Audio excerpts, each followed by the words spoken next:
Welcome to Luca and Miguel. Enjoy the video. You need to stop data flow first, so enable airplane mode now.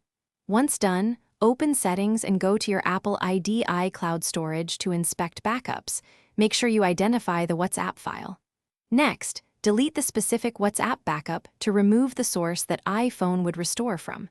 These steps stop an active restore and prevent automatic redownload. After deletion, leave airplane mode on until you complete the following configuration changes to prevent any automatic reenactment. Now that the backup is gone, make sure the system can't recreate or restore it. First, go to iCloud Drive and disable WhatsApp access.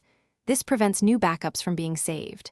Then open WhatsApp's internal settings and switch auto backup off so the app won't attempt a fresh upload.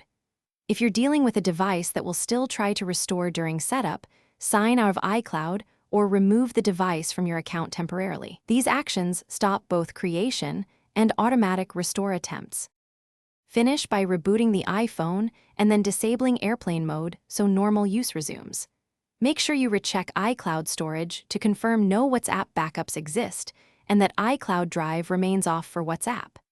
If a restore still resumes, reset network settings or sign out and sign back into iCloud to clear hung restore processes.